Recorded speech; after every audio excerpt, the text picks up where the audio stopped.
আজকে আমরা পড়বো মাধ্যমিকের চ্যাপ্টার 4 ওয়ান শট। কি কি কি- কিন্তু কিন্তু ওটা ওটা কি ওটা কি ওটা কি मैं तुम्हारा पास्ट हूँ। तुम मुझे भूल गए, लेकिन इवोल्यूशन तुम्हें भूलने नहीं देगी। উফ, উফ, ভয় পেয়ে গেছিলাম। পাস্ট থেকে এসেছিল, পাস্টেই পাঠিয়ে দিলাম। কিন্তু ও খুব গুরুত্বপূর্ণ কয়েকটা প্রশ্ন আমাকে করে গেছে। আমার মনে হলো ওই প্রশ্নগুলো তো তোদের সিলেবাসও আছে, তাই শুধু ওকে উত্তরটা না দিয়ে তোদের সাথে উত্তরটা একটু ডিসকাস করি। ও প্রশ্ন করলো যে পৃথিবীতে এই আমরা জীবেরা এলাম কোথা থেকে ভাই প্রথমে। তো চল সেই উত্তরটা তোদের সিলেবাসে যেহেতু আছে, এই চ্যাপ্টারের শুরুতেও যেহেতু ওটাই আছে, ওটা দিয়েই শুরু করি। আমাদের এই গোটা গ্যালাক্সি, আমাদের আজকে যেটা আমরা আছি, এই যেটা যাই তুই দেখতে পাস পৃথিবী সূর্য থেকে শুরু করে সবকিছু সৃষ্টি হয়েছিল কোথায় জানিস? সৃষ্টি হয়েছিল কবে জানিস? সৃষ্টি হয়েছিল কিভাবে জানিস? সৃষ্টি হয়েছিল বিগ ব্যাং নামক এক মহা বিস্ফোরণের মাধ্যমে। এখন প্রশ্ন হলো এই বিগ ব্যাংটা কি বা কোথায় ঘটেছিল। আমি যদি বলি বিগ ব্যাং সব জায়গায় ঘটেছিল, যেদিকে তাকাবি সব জায়গায় ঘটেছিল। আজকে যাদের যাদের তুই দেখছিস, আজকে মানুষকে দেখছিস, আজকে মানুষ ছাড়া অন্য প্রাণীদের দেখছিস, ইট কাঠ পাথর বাড়ি বালি দেওয়াল যাদেরকে দেখছিস, প্রতিটা কণা প্রতিটা পরমাণু শুরু সৃষ্টি হয়েছিল এই বিগ ব্যাং এর মাধ্যমে। তার থেকেও অবাক করার কথা, কে বললো টাইম ট্রাভেল করা যায় না? আজকে ধর সূর্য থেকে যে আলোটা আসছে, আজকে কোনো দূরের নক্ষত্র থেকে যে আলোটা আসছে, তুই কি জানিস সেই নক্ষত্রটাকে তুই যখন দেখছিস, আজকে ধর রাতের তারার দিকে তাকিয়ে আমি আমরা সবাই দেখছি, তো সেই নক্ষত্রটা হয়তো কয়েক হাজার বছর আগে ধ্বংস হয়ে গেছে, তার আলোটা এত দিনে আসছে। অর্থাৎ তার আলোটা এত এত হাজার হাজার বছর ধরে ট্রাভেল করছে, এত সময় ধরে ট্রাভেল করছে। আজকে যে নক্ষত্রের আলোটা দেখছি, সেটা হচ্ছে তার পাস্ট। অর্থাৎ তোকে যদি আমি হঠাৎ করে দাঁড়িয়ে বলি এটা 2025 সাল, 2025 সালে দাঁড়িয়ে তুই সামনে ধর রাস্তা দিয়ে 1925 সালের কোনো দৃশ্য দেখতে পাচ্ছিস না, কোনো সিনেমা নয়, বাস্তবে 1925 সালের কোনো দৃশ্য দেখতে পাবি, তোর অবাক লাগবে। কিন্তু এক্স্যাক্টলি তো সেটাই হচ্ছে। আমরা যখন রাতে তারার দিকে তাকাচ্ছি, তারা আমাদের সেই ছবি দেখাচ্ছে যেটা হয়তো কয়েক হাজার বছর আগের কোনো ছবি। আজ সেখানে কি অবস্থা সেটা জানি না, আজকের সেখানে কি অবস্থা, যখন সেই আলোটা আমাদের কাছে পৌঁছবে তখন কিন্তু আমরা পৃথিবীতে থাকবো না, কারণ আমাদের জীবনকাল খুবই সীমিত। তো এই বিগ ব্যাং এর মাধ্যমে, এই মহাবিস্ফোরণের মাধ্যমে সবকিছু সৃষ্টি হয়েছিল, গ্রহ নক্ষত্র থেকে শুরু করে সবকিছু। কিন্তু প্রশ্ন হলো এই এরা যে সৃষ্টি হয়েছিল, এদের সূচনাটা কি ছিল? ধর আজকে যে আমরা জল খাচ্ছি, সেই জলের মধ্যে কি, জল তো H2O, সেখানকার হাইড্রোজেন, সেখানকার অক্সিজেন থেকে শুরু করে সবকিছু, আমাদের দেহের সমস্ত অণু পরমাণু সবকিছুর জন্মলগ্ন সেই কিন্তু বিগ ব্যাং। তোকে যদি আমি বলি এই সমস্ত কিছু সৃষ্টি হয়েছিল এমন একটা কণা থেকে, এমন একটা ক্ষুদ্রাতি ক্ষুদ্র কণা থেকে, যেটা মহাবিস্ফোরণের মাধ্যমে এই সমস্ত বিশ্বের জন্ম দিয়েছে। তুই শুনলে অবাক হয়ে যাবি। অর্থাৎ ইংলিশে একটা কথা আছে, something comes out from nothing. সেই নাথিং থেকেই বলতে পারিস যেন এই গোটা মহাবিশ্ব ব্রহ্মাণ্ড সৃষ্টি হয়েছিল স্পেস অ্যান্ড টাইম, সময়ের কনসেপ্ট থেকে শুরু করে সবকিছু। সেই প্রথম উত্তপ্ত গোলার মতো সূর্য সৃষ্টি হয়েছিল, সেই প্রথম উত্তপ্ত গোলার মতো পৃথিবী সৃষ্টি হয়েছিল। প্রাণ সৃষ্টির ঘটনা তো তার অনেক পরে, এই আজকের ভিডিওতেই থাকবে সেই প্রাণ সৃষ্টির তথ্য। এটা গল্প লাগলেও এটা কিন্তু সত্যি ঘটনা। আজকে বলতে এসেছি এই গল্প হলেও সত্যির ঘটনা, যেটা কিন্তু বইয়ে লেখা থাকে না। বইয়ে ডাইরেক্ট লেখা থাকে জীবন কিভাবে সৃষ্টি হয়েছিল, সেটা তো এই ভিডিওতে বলবোই, কিন্তু তার আগে এটাও তোদের একটু হলেও শোনা দরকার। তবেই কিন্তু জীবন বিজ্ঞানকে অ্যাকচুয়ালি ভালোবাসতে শিখবি, তবেই কিন্তু নাম্বার পেতে শিখবি, তবেই কিন্তু ভালোবেসে বিজ্ঞানটাকে পড়তে শিখবি, যেটা তোকে 11-12-এ অনেকটা সাহায্য করবে।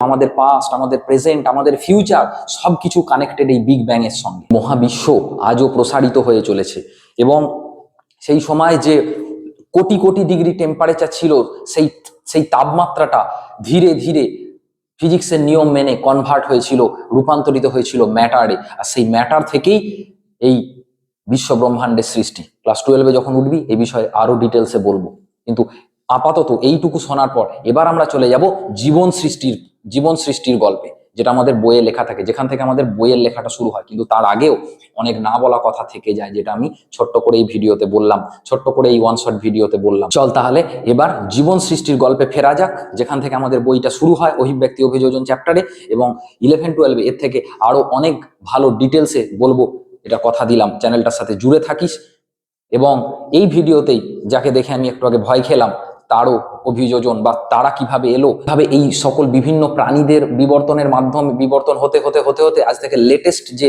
বিবর্তনের মডেল মানুষ, এলো সব গল্প, এবং এই ভিডিওতে থাকবে। এবং এই ভিডিওর মাধ্যমে তোকে এটা ওয়ান শট ভিডিও হলেও মাধ্যমিকে এই ভিডিওটা দেখলে তুই কিন্তু যাতে সবকটা প্রশ্নের উত্তর করতে পারিস, এইভাবেই এই ভিডিওটা আমি বানিয়েছি। দেখতে থাক গোটা ভিডিওটা, চ্যানেলের সাথে জুড়ে থাক। যেগুলো বললাম এগুলো গল্পের মতো শুনতে লাগলেও এগুলো কিন্তু একদম সত্যি। তো এবার আমরা দেখে নেবো যে জীবনটা তাহলে কিভাবে সৃষ্টি হলো। যে ঘটনাগুলো বললাম সেগুলো তো মানে তার আগের ঘটনা, কিন্তু এখান থেকে আলটিমেটলি ধর আজকে যে আমরা দাঁড়িয়ে আছি, মানুষ পৃথিবীর এত উন্নত প্রাণী, সেটা কিভাবে সৃষ্টি হলো সেটা আমরা এবার একটু দেখে নেবো। দেখ, যে ঘটনাগুলো বললাম, ওই যখন ধর বিগ ব্যাং হয়ে গেল, যে জিনিসটা আমি বললাম, তো একটা সময় পৃথিবীতে আস্তে আস্তে তখন প্রচন্ড প্রচন্ড উত্তপ্ত ছিল। তো তখন কি কি হয়েছিল আমি যদি তোকে বলি, যে ধর মুক্ত কিছু পরমাণু ছিল, ধর কার্বন, হাইড্রোজেন, নাইট্রোজেন, কিন্তু অক্সিজেন তখনকার মানে অক্সিজেন কিন্তু ছিল না, যে অক্সিজেন গ্যাস ফর্মে তখন কিন্তু ছিল না। তো এই যে কার্বন, হাইড্রোজেন, নাইট্রোজেন, এটা আমি বলছি মোটামুটি ধর 450 কোটি বছর আগের ঘটনা। এবং তখনকার যে যখন এরা এরকম মুক্ত পরমাণু হিসেবে ছিল, তখনকার পৃথিবীর পরিবেশ ছিল অত্যন্ত বিজারণ ধর্মী। ঠিক আছে, তো এই যে পরমাণুগুলো ছিল, এগুলো নিজেদের মধ্যে বিক্রিয়া টিক্রিয়া করে তৈরি করলো ধর হাইড্রোজেন, তারপর হচ্ছে জলীয় বাষ্প, জল তো বলবো না, জলীয় বাষ্প বলবো, মিথেন বলবো, ঠিক আছে, CO2 বলবো, NH3 বলবো, এদেরকে তৈরি করলো। এরা হচ্ছে অত্যন্ত সরল টাইপের কিছু যৌগ, অত্যন্ত সরল টাইপের কিছু যৌগ।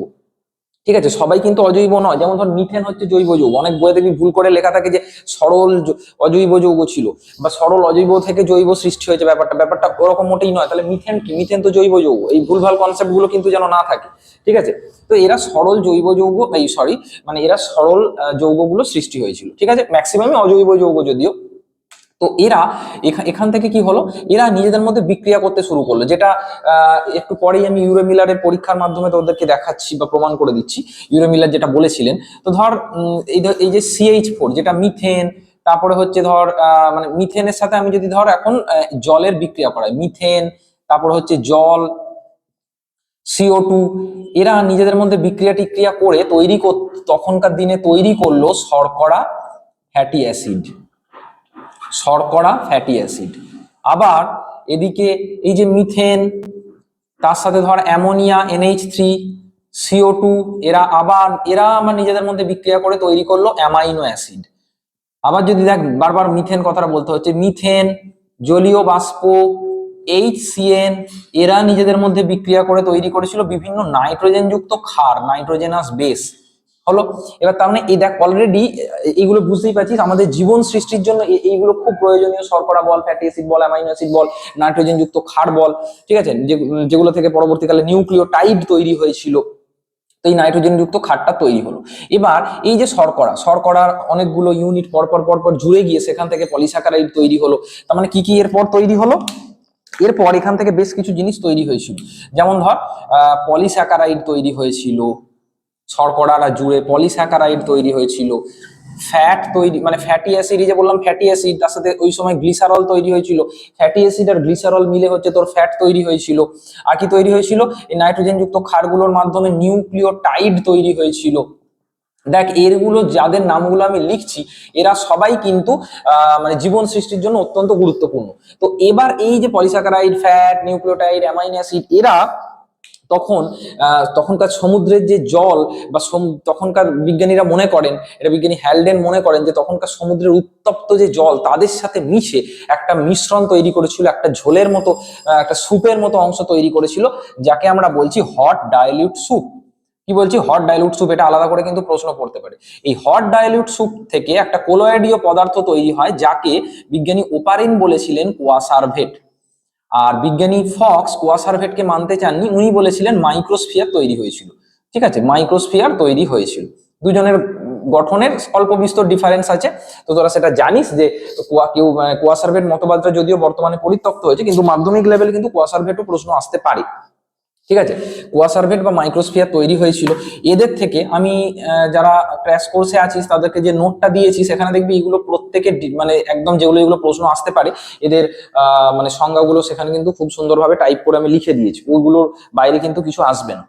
তো নগ্নজিন তৈরি হয়েছিল, এবং নগ্নজিন থেকে ধরে নেওয়া হয় আদি কোষ বা প্রোটোসেল তৈরি হয়েছিল। তো এই হচ্ছে মোটামুটি গল্প হলেও সত্যি, যে যেভাবে মানে তোকে আমি যেভাবে চ্যাপ্টারটা শুরু করলাম, তারপর এই সকল বিক্রিয়া টিক্রিয়ার মাধ্যমে আদি কোষ তৈরি হয়েছিল। এবার আদি কোষ থেকে বুঝতেই পারছিস মানে আদি কোষ, সেখান থেকে বা আদি কোষের মানে ওয়ান টাইপ অফ, সেখান থেকে প্রোক্যারিওটিক কোষ, সেখান থেকে পরবর্তীকালে ইউক্যারিওটিক কোষ এলো। এই ইউক্যারিওটিক কোষ থেকে ইউক্যারিওটিক কোষের বিবর্তন হতে হতে অ্যামফিবিয়া, রেপ্টিলিয়া, অ্যাভিস করে ম্যামেলিয়া হয়ে আজকের দিনে পৃথিবীর সব থেকে উন্নততর মডেল দাঁড়িয়ে আছে। পৃথিবীর সব থেকে উন্নততর মডেল, ধরা যাক আজকে স্যামসাং এর একটা ফোন তো ইউজ করছিস, 2 বছর বাদে দেখবি ওই ফোনটা পুরনো হয়ে গেল, নতুন মডেল চলে এলো, আগের ফোনের সাথে সেই ফোনের অনেক উন্নত, মানে নতুন ফোনটাও হবে। তারপরের আরো 4 বছর বাদে যে ফোনটা আসবে সেটা আরো উন্নত হবে। তখনকার আজকের ফোন, যে ফোনটা তোর খুব ইন্টারেস্টিং মনে হচ্ছে, খুব ভালো পিক্সেলওয়ালা মনে হচ্ছে বা ভালো ক্যারেক্টারওয়ালা মনে হচ্ছে, যে খুব উন্নত মানের ফোন, সেগুলো তখন দেখবি পুরনো পুরনো মনে হবে। তেমনি বিবর্তনও কিন্তু এই একইভাবে কাজ করে, ঠিক আছে? এই যে তবে হ্যাঁ, এটা যেমন তুই 1 বছর 2 বছর ছাড়া ছাড়া নতুন নতুন ফোনের মডেল দেখতে পাস, এটা অনেক স্লো প্রসেসে কাজ করে। এটা অনেক স্লো প্রসেস, মানে হাজার হাজার লাখ লাখ বছর ধরে ধরে বিবর্তন হয়, মানে একটা স্টেপ থেকে অন্য স্টেপে পরিবর্তন হওয়ার মাঝে এরকম হাজার হাজার লাখ লাখ বছর কেটে যায়। তাহলে বোঝা গেছে, তাহলে এই যে আদি কোষের যে ঘটনাটা বললাম যে কিভাবে এই জিনিসটা তৈরি হলো, আশা করি তোরা বুঝতে পেরেছিস। হলো, তাহলে এতক্ষণ পর্যন্ত আমরা কি দেখলাম, যে পৃথিবীতে কিভাবে সরল যৌগ থেকে জটিল যৌগের উৎপত্তি হলো সেই বিষয়ে তোর হচ্ছে যে বিজ্ঞানীদের বিভিন্ন যে বিজ্ঞানীদের মতবাদ সেগুলো আমরা দেখলাম, বা হ্যালডেন কি বলেছিলেন, গরম তরল ঝোল, সেগুলো আমরা দেখলাম। কিন্তু এইগুলোকে আরেকজন বিজ্ঞানী আছেন, আর দুজন বিজ্ঞানী আছেন যারা এটাকে হাতে কলমে প্রমাণ করেছিলেন। কারণ তোরা জানিস যে বিজ্ঞান হাতে কলমে প্রমাণ ছাড়া কোনো কিছু বিশ্বাস করে না। তো এই দুই বিজ্ঞানীর নাম তোরা নিশ্চয়ই এতদিনে সবাই শুনে ফেলেছিস, উরে এবং মিলার। তো ওনারা একটা পরীক্ষা করেছিলেন, যে পরীক্ষাটা ছবিটা এরকম ভাবে জাস্ট একটা হালকা স্কেচ করে পরীক্ষায় তুই যদি দেখিয়ে দিতে পারিস খুব ভালো হয়। ওনার পরীক্ষাটার নাম ছিল ভলক্যানিক স্পার্ক ডিসচার্জ এক্সপেরিমেন্ট। তো এই এক্সপেরিমেন্টে যেটা ইউরে এবং মিলার করেছিলেন, তো ওনারা কি করেছিলেন দেখ, এইখানে তোর হচ্ছে যে একটা 500 ml এর ফ্লাক্স নিয়েছিলেন। তো 500 ml এর ফ্লাক্সে এইখানটায় তোর হচ্ছে যে ওনারা মানে জল দিয়েছিলেন, এবার জলের নিচে তোর হচ্ছে আগুন দিয়েছে, মানে হিট দিচ্ছে, তার মানে তো উত্তপ্ত জলীয় বাষ্প হচ্ছে। তো সেই জলীয় বাষ্পটা ধর এরকম ভাবে এইটা দিয়ে যাচ্ছে, এইখান থেকে গ্যাসটাকে প্রয়োগ করা হচ্ছে, মানে এখান থেকে গ্যাস ঢোকানো হচ্ছে। গ্যাসটা ঢুকিয়ে দেখ, এইখানে একটা 5 লিটারের তোর হচ্ছে যে আরেকটা জারের মতো আছে, ঠিক আছে? সেখানে কি কি আছে, সেখানে অলরেডি আগে থেকে দেয়া আছে। দেখ এই যে এখান থেকে গ্যাসগুলো গিয়ে মিথেন দেওয়া আছে, অ্যামোনিয়া দেওয়া আছে, হাইড্রোজেন দেওয়া আছে। তো এখানে এদের অনুপাতটা কত? এদের অনুপাতটা হচ্ছে 2:2:1। সবসময় মনে রাখবি হাইড্রোজেনটা কিন্তু 1 হয়, অনেক বইয়ে কিন্তু ভুল লেখা থাকে, হাইড্রোজেনটাকে 2 লেখা থাকে, ঠিক আছে? তো এইটা এলো এবং তার সাথে জলীয় বাষ্পটা এলো, জলীয় বাষ্পটা এসে এদের সাথে মিশে গেল, জলীয় বাষ্পটা এসে এদের সাথে মিশে গিয়ে এখানে কন্ডেন্সার রাখা আছে, এবং সেইখানে এই জায়গাটা একটা পাত্রের মতো অংশে তোর হচ্ছে যে মানে এই এদের যে এক্সপেরিমেন্ট বা এদের যে রিয়াকশন, এদের যে বিক্রিয়া, এদের ফলাফলে কি হলো সেটা এখানে জমা হলো। এর প্রসঙ্গে আরেকটা কথা বলি, এখানে দেখ তড়িৎদ্বার দেওয়া আছে, প্রায় 60,000 ভোল্ট প্রয়োগ করা হয়েছে, এবং এনাদের যে এই এক্সপেরিমেন্টটা প্রায় বেশ কয়েকদিন, 1 সপ্তাহের ওপর চলেছিল, এইরকম এত উচ্চ তাপমাত্রায়। কারণ তুই বুঝতেই পারছিস যে আমি যে আগের যে ঘটনাগুলো বললাম, যে তখনকার দিনে এত উত্তপ্ত পরিবেশ ছিল, তাহলে সেই পরিবেশটাকে তোকে যদি মানে মিমিক করতে হয়, সেই পরিবেশটাকে তোকে যদি ধর এখন যদি একটা কোনো সিনেমা হয়, যে সিনেমাটা দেখাচ্ছে 1910 সালের কোনো ঘটনা, তাহলে সেই সিনেমাটার মধ্যে নিশ্চয়ই দেখাতে পারবে না যে মানে যে চরিত্রকে দেখাচ্ছে তার পাশ দিয়ে একটা রাস্তায় লোক যাচ্ছে মোবাইলে কথা বলতে বলতে, সেটা নিশ্চয়ই দেখাতে পারবে না, কারণ তখন মোবাইল ছিল না। তাহলে এখানকারও পরিবেশটা, তখনকার পরিবেশটাকে আমাদের যদি মানে তখনকার মতো পরিবেশটাকে ওনারা চেষ্টা করেছিলেন যে সেইটাকে রিক্রিয়েট করার, এবং করে ওনারা অদ্ভুত একটা জিনিস দেখলেন। দেখ এখানে আমরা কি মিশিয়েছিলাম, এখানে জলীয় বাষ্প ছিল, এখানে মিথেন, অ্যামোনিয়া, হাইড্রোজেন ছিল, কিন্তু অদ্ভুত ভাবে এখানে বেশ কিছু জটিল জৈব যৌগ ওনারা পেলেন। বেশ কিছু, মানে এখানে তো একদম সরল যৌগ ছিল, এখান থেকে বেশ কিছু জটিল জৈব যৌগ ওনারা পেলেন।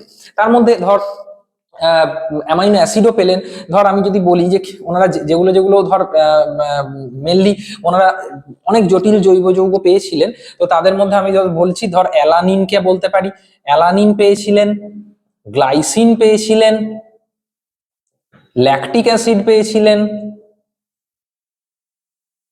গ্লাইকোলিক অ্যাসিড পেয়েছিলেন,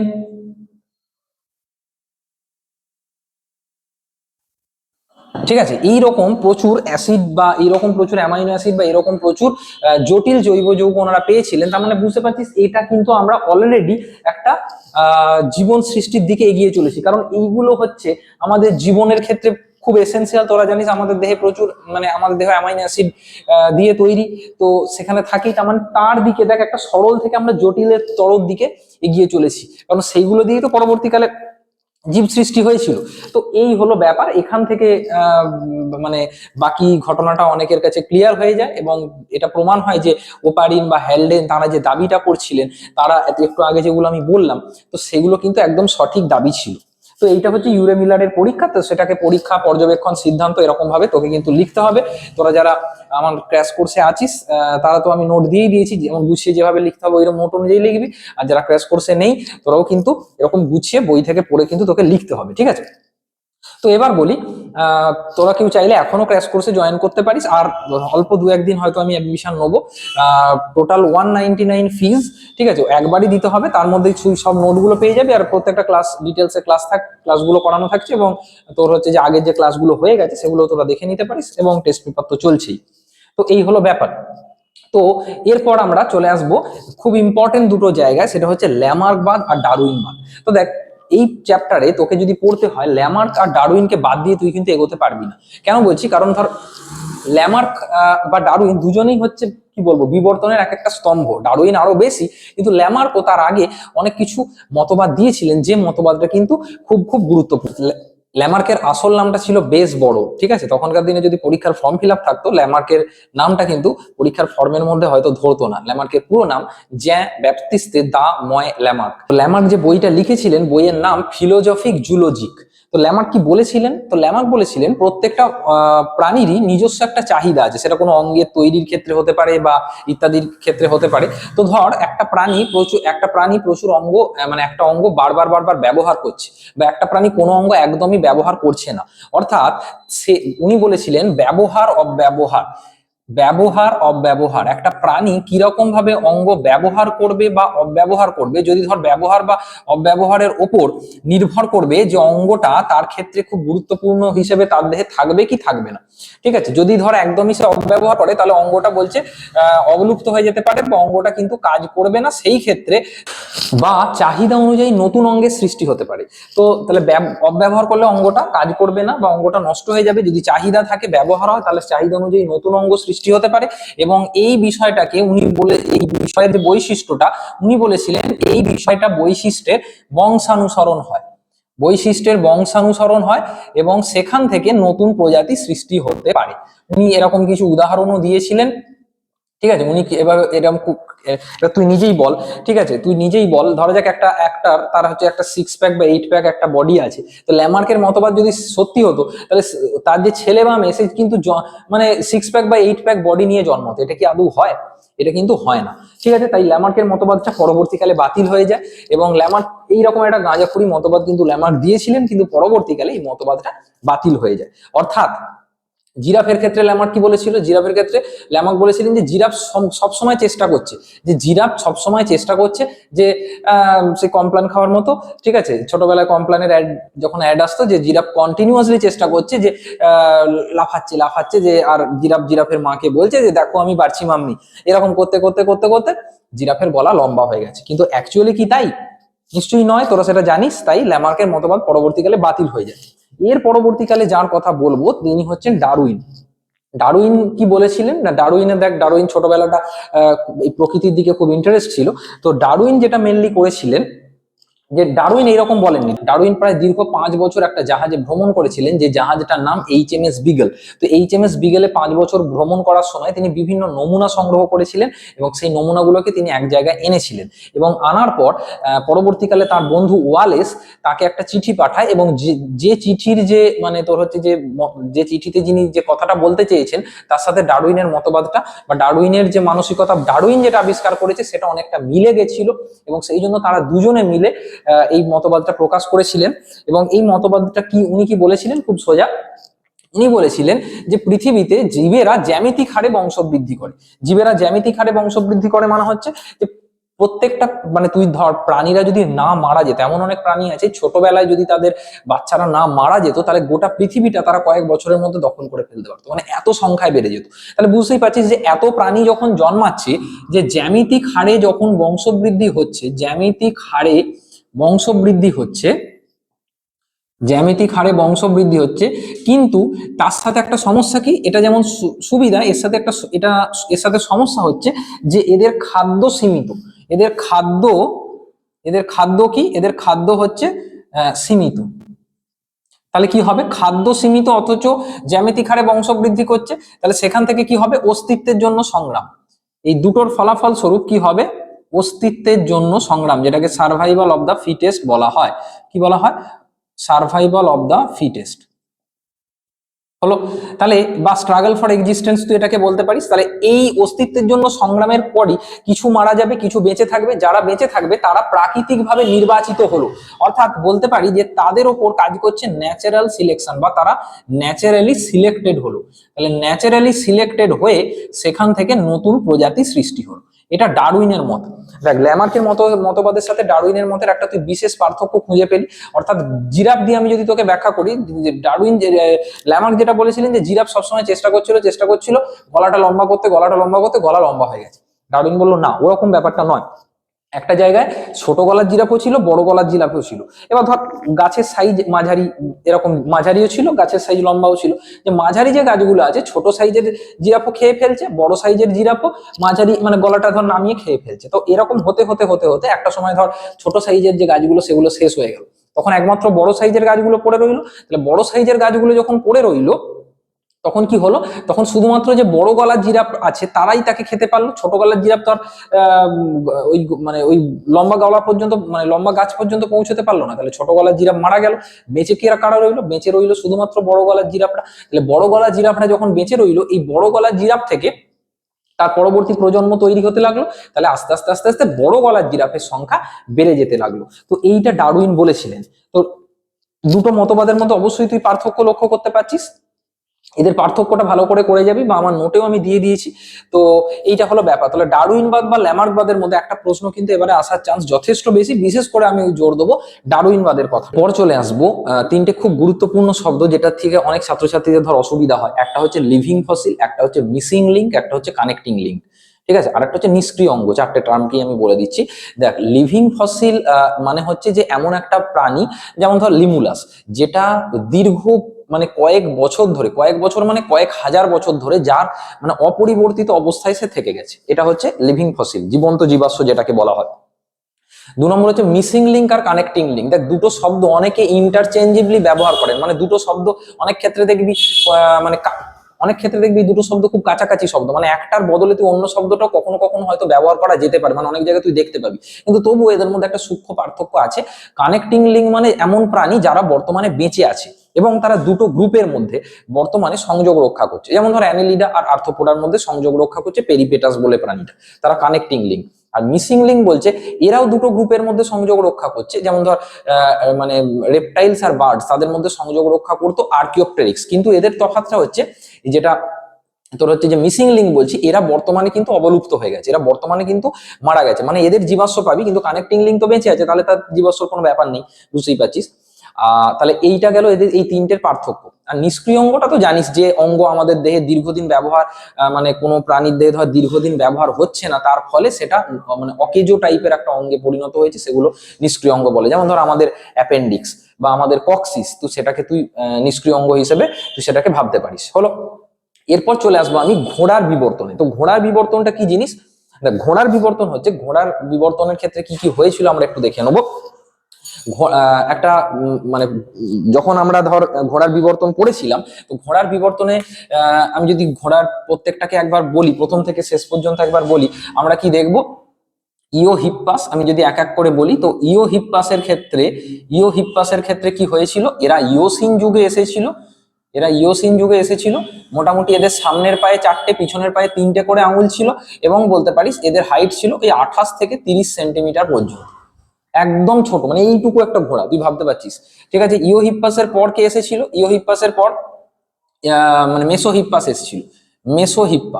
মেসোহিপ্পাস কখন এসেছিল? অলিগোসিন যুগে এসেছিল। এগুলোকে চার্ট করে মনে রাখলে ভালো হয়। আমি নোটে চার্ট দিয়ে দিয়েছি, যদিও যারা ক্র্যাশ কোর্সে আছিস। এদের দুটো পায়ে 3টে করে আঙুল ছিল, এবং এরা 60 সেন্টিমিটার এদের মোটামুটি হাইট ছিল। তারপর কে এসেছিল? মেরিচিপ্পাস। মেরিচিপ্পাস এসেছিল। তো এরা কখন এসেছিল? এরা মায়োসিন যুগে এসেছিল। এদের প্রতি পায়েই এরকম 3টে করে আঙুল ছিল। তারপর আমি আর লিখছি না, তারপর ধর কি এসেছিল, আচ্ছা লিখেই দিই। আহ প্লায়োহিপ্পাস। এসেছিল। এ কবে এসেছিল? প্লায়োসিন যুগে এসেছিল। এদের হাইট মোটামুটি 1 থেকে 2 মিটার পর্যন্ত এদের হাইট ছিল। ঠিক আছে, এদের হাইটও মোটামুটি ধর 1 মিটার পর্যন্ত হাইট ছিল। এবার এখান থেকে কে এসেছিল? এখান থেকে বর্তমানে যে আধুনিক ঘোড়া, যেটা হচ্ছে ইকুয়াস বলা হচ্ছে, সেই ইকুয়াস এসছে। এখনকার যুগটা প্লিস্টোসিন এবং এদের মোটামুটি 2 থেকে 5 মিটার পর্যন্ত হাইট। তো এই হচ্ছে ঘোড়ার বিবর্তন বা জীবাশ্ম ঘটিত বিবর্তনের মাধ্যমে প্রমাণ পাওয়া যাচ্ছে যে ঘোড়া কিভাবে বিবর্তিত হয়েছিল। এরকম অন্যান্য অনেক প্রাণীরও বিবর্তনের ইতিহাস জানা যায়, যেমন ক্লাস 12-এ তোরা মানুষের পড়বি, বা অন্যান্য বেশ কিছু ক্লাসে হাতির বিবর্তনও পড়ানো হয়, হাতির ক্ষেত্রে এরকম পাওয়া যায়। ঠিক আছে, তার মানে জীবাশ্ম ঘটিত প্রমাণের মাধ্যমে আমরা বুঝতে পারছি একটা প্রাণী কিভাবে এত বছর ধরে বিবর্তিত হয়ে হয়ে তার একটা বর্তমান যুগের প্রাণীতে পরিণত হয়েছে। হলো।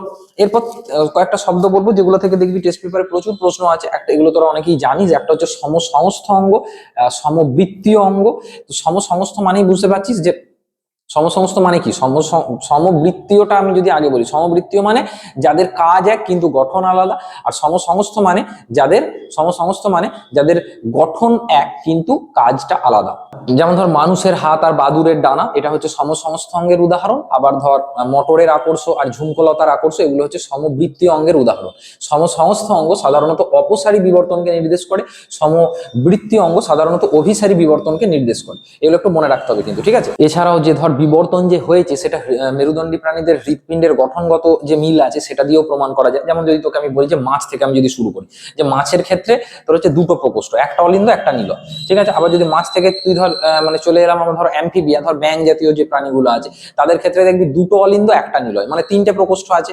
ঠিক আছে, যত ব্যাঙ থেকে দেখবি মানুষের দিকে আসছে তত কিন্তু কি হবে, হৃৎপিণ্ডের প্রকোষ্ঠের সংখ্যা বাড়বে। কেন প্রকোষ্ঠের সংখ্যা বাড়ছে? কারণ সেখানে দূষিত রক্ত আর যে বিশুদ্ধ রক্ত তাদের যেন মিশ্রণ না ঘটে সেটাকে কিন্তু বিবর্তন নিশ্চিত করছে। তবেই তো প্রাণীটা বেশি দিন বাঁচবে, তবেই তো প্রাণীটার দেহে মানে রক্ত চলাচল তত ভালো হবে, বা প্রাণীটা বেঁচে থাকতে তত সুবিধা হবে, অভিযোজিত হতে তত সুবিধা হবে।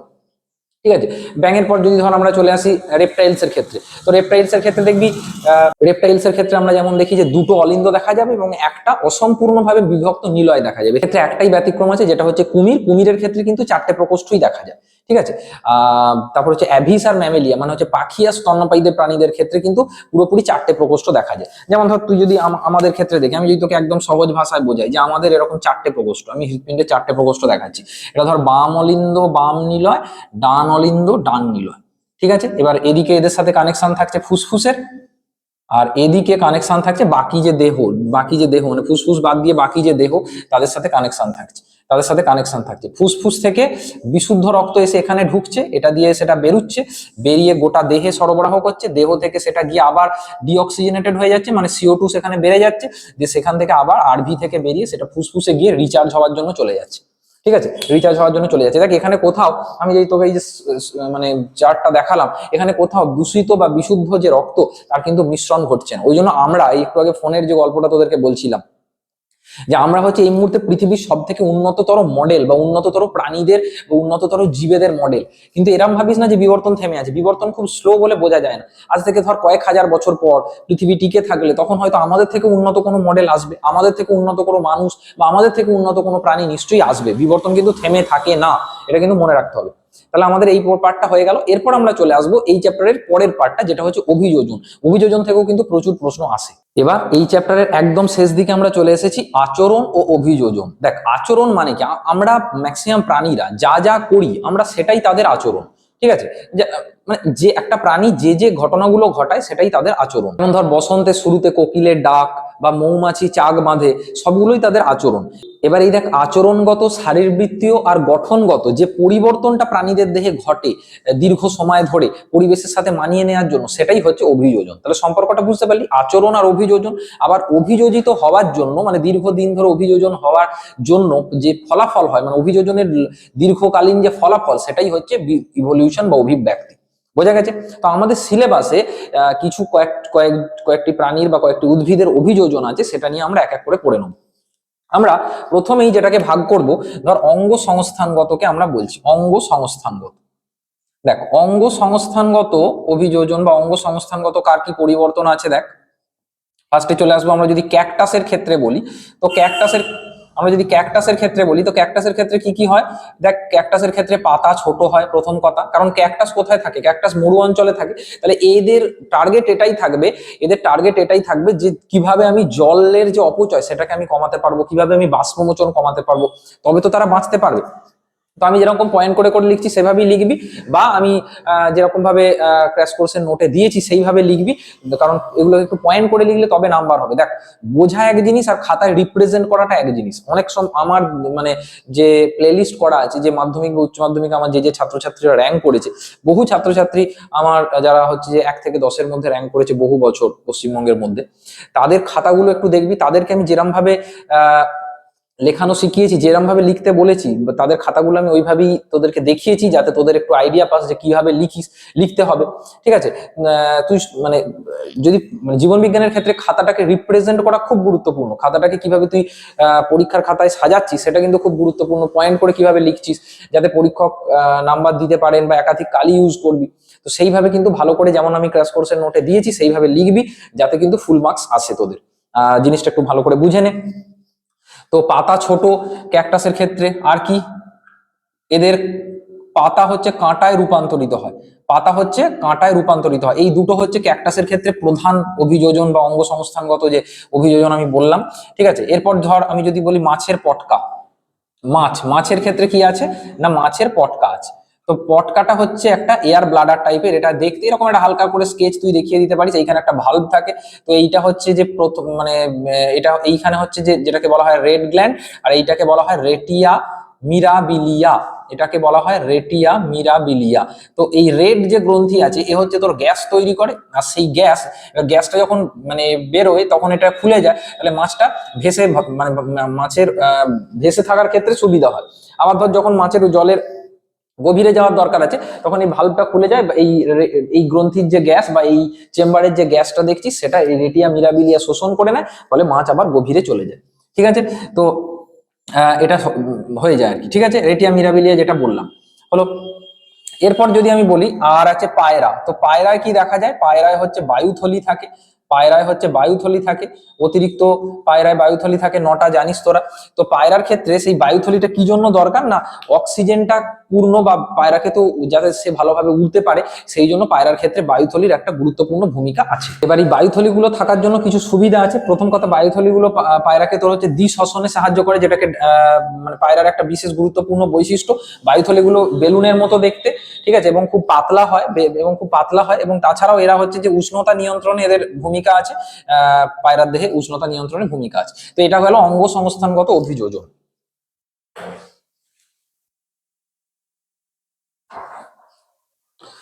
এবার আমি যেখানটা চলে আসবো সেটা হচ্ছে শারীরবৃত্তীয় অভিযোজন। প্রথমেই শারীরবৃত্তীয় অভিযোজন বললে যার কথা আমি ফার্স্টেই বলবো সুন্দরীকে বলা হয় লুকিং গ্লাস ট্রি। হ্যাঁ, আর একটা কথা বলি, পায়রার ক্ষেত্রে ডানার পালককে রেমিজেস বলে, আর লেজের পালককে রেক্ট্রিসেস বলে। এই সুন্দরীর ক্ষেত্রে কিভাবে এরা অভিযোজিত হয় না, দেখ সুন্দরীর ক্ষেত্রে প্রথম কথা হচ্ছে এরা অনেক কিছু করে। ধর পাতা মোচন করে, মানে এদের অতিরিক্ত লবণ তো থাকে ওই এলাকায়, তো লবণটাকে বার করে দেওয়ার জন্য পাতা মোচন করতে পারে।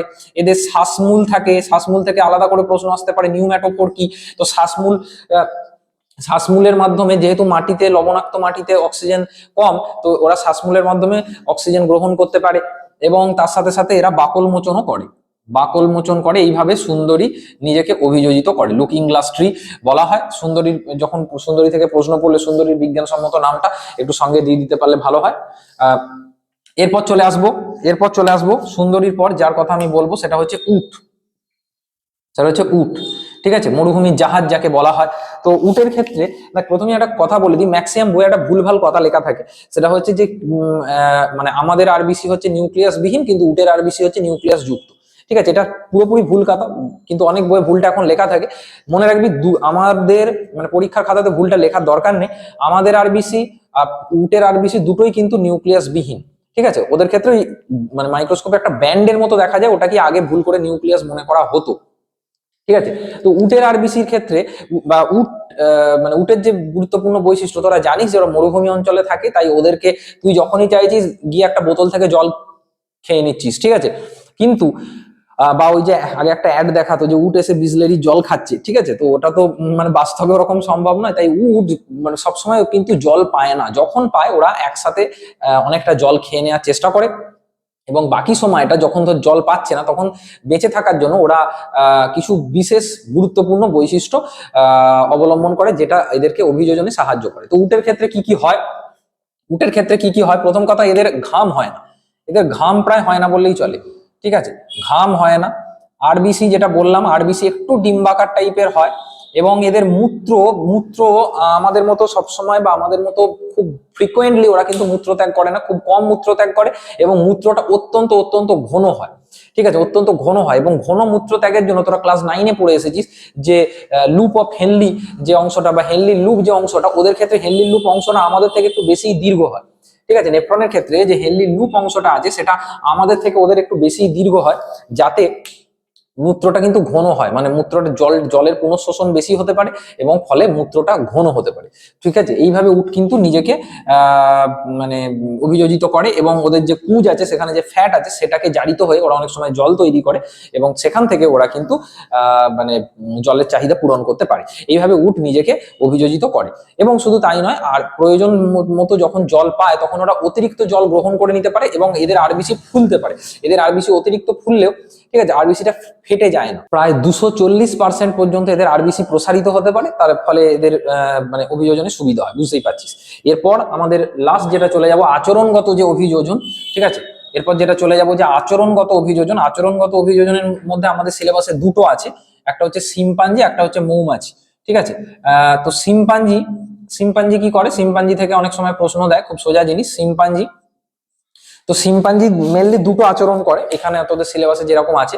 তো প্রথম হচ্ছে যে এরা ধর একটা গাছের ডাল ভেঙে নিল, তো গাছের ডাল ভেঙে নিয়ে পাতাগুলোকে ছিঁড়ে টিনে নিল বা পাতাগুলোকে বাদ দিয়ে দিল, দিয়ে ডালটা উই ঢিবিতে ঢুকিয়ে দিল, টেনে বার করলো, উই পোকা চলে এলো। ঠিক আছে, সেই ছোটবেলা একটা অ্যাড দেখেছি, খুব ছোটবেলায়, মানে তখন আমরাও ছোট, তোরা হয়তো দেখিস না, এখন আর অ্যাডটা খুব একটা দেখা যায় না।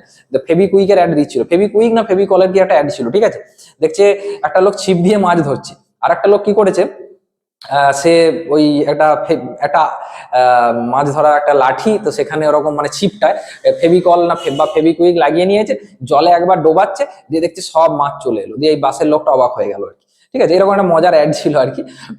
তো ব্যাপারটা হচ্ছে কিছুটা ওই টাইপের, যে ওই লাঠিটাকে ঢুকিয়ে নিল, দিয়ে সেখানে উইগুলো চলে এলো, সেটাকে ধরে ওরা খাচ্ছে।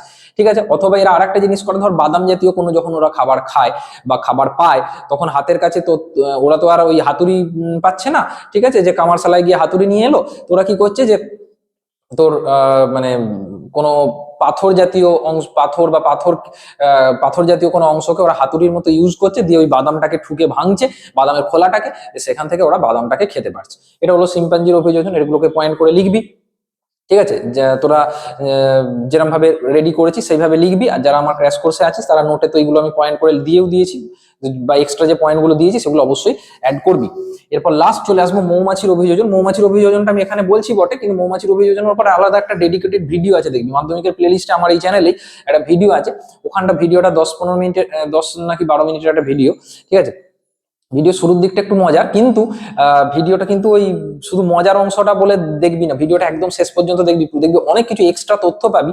ঠিক আছে, যেগুলো চট করে কেন কোনো বই তুই সেভাবে খুঁজে পাবি না, তুই এক্সট্রা তথ্যগুলো একটু দিয়ে দিবি, তাহলে পরীক্ষার খাতায় তোর মৌমাছির নাচ যদি পড়ে তাহলে কিন্তু উত্তরটা পেতে বা নাম্বারটা পেতে সুবিধা হবে। তো মৌমাছির নাচটা কি, মৌমাছির নাচ সাধারণত বিজ্ঞানী কার্ল ভন ফ্রিজ এটা আবিষ্কার করেছিলেন, এবং দীর্ঘ প্রায় ওনার 10 বছর স্টাডির পর, 10 বছর ওই মৌমাছির কামড় খাওয়ার পর উনি আবিষ্কার করেছিলেন, তুই ভাব।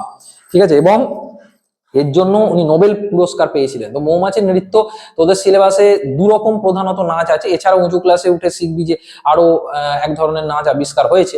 তো এখানে মেনলি আমি দুটো নাচের কথাই বলবো, যে একটা হচ্ছে রাউন্ড ডান্স আর একটা হচ্ছে ওয়াগল ডান্স।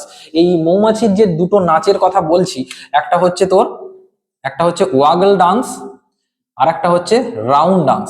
তো ওয়াগল ডান্সটা সাধারণত যদি ধর 100 মিটারের মানে ওদের যে চাক আছে সেখান থেকে খাবারের যে দূরত্ব, ঠিক আছে, সেখান যদি 100 মিটারের বেশি হয় তখন এরা ওয়াগল ডান্স করবে, যদি তার থেকে কম হয় তাহলে তাহলে তাহলে এরা রাউন্ড ডান্স করবে। জেনারেলি স্কাউট মৌমাছির এই খোঁজে যায়। স্কাউট মৌমাছি বলতে দেখবি ধর আইপিএল এর সময়, আমি এটা প্রায়ই বলে থাকি স্টুডেন্টদের, যে আইপিএল এর সময় তুই তো বছরে আইপিএল হচ্ছে ধর এপ্রিল মাস, তো এপ্রিল মাসে তুই আইপিএল দেখছিস 1 মাস, কিন্তু বাকি যে বছরের সময়টা 11 মাস তুই তো আইপিএল এর কথা ভুলে যাচ্ছিস। কিন্তু যে যে টিমগুলো আছে, সেটা বিশেষ করে বলা হয় মুম্বাই ইন্ডিয়ান্সের স্কাউট টিম সব থেকে স্ট্রং, দেখবি একটা কথাই বলা হচ্ছে, ঠিক আছে, এটা বলে আর কি। হ্যাঁ, তো এখন কেকেআর এরও স্কাউট টিম প্রচুর স্ট্রং হয়ে গেছে। তাদের কাজ কি, ওই বাকি যে 11 মাস ধরে গোটা ইন্ডিয়া বা ইন্ডিয়ার বিভিন্ন প্রান্তে তারা যে ডোমেস্টিক যে লিগ গুলো হয়, ডোমেস্টিক যে ক্রিকেট যে খেলা বা টিমের যে খেলাগুলো হয় সেগুলো ওরা দেখে। ওখান থেকে দেখে যে কোন প্লেয়ারটা ভালো খেলছে, দিয়ে তাকে নতুন এনে সাইন করায়। বুমরা, হার্দিক পান্ডিয়া এইভাবেই কিন্তু উঠে এসেছে। তো এই মৌমাছিদের মধ্যে এরকম স্কাউট টিম আছে, ঠিক আছে। এরা কি করে, এরা হচ্ছে ওই খোঁজ খবর লাগায় যে কোথায় খাবার আছে না আছে, কোথায় নেকটার পাওয়া যাচ্ছে। তো সেই সব জায়গাতে গিয়ে মানে এবার ওরা তোর মুখে ভাষায় তোকে বলে দিতে পারবে না, ফোন করে হ্যাঁ ঠিক আছে এখানে চাক আছে তোমরা দল বল বেঁধে চলে এসো, সেটা তো আর বলতে পারবে না। তাহলে ওরা কি করে বোঝাবে?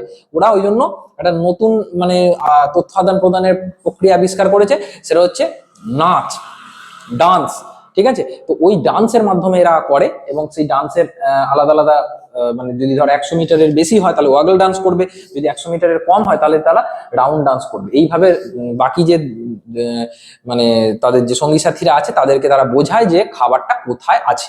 তবুও এই মৌমাছি নৃত্যটা আমি এখানে বললাম, এটা ওয়ান শট বলে। এবং এর বাইরেও মৌমাছি নৃত্য সম্বন্ধে যদি আরো একটু ডিটেলসে জানতে চাস তাহলে ওই ভিডিওটা একটু দেখে নিবি, মাধ্যমিকের প্লেলিস্টেই আছে এই চ্যানেল, ঠিক আছে। তাহলে আশা করছি গোটা চ্যাপ্টারটা আমি একটা ওয়ান শট টাইপের একটা তোদেরকে একটা ভালো করে আইডিয়া আমি দিতে পারলাম। আশা করি অনেক নতুন কিছু শিখলি।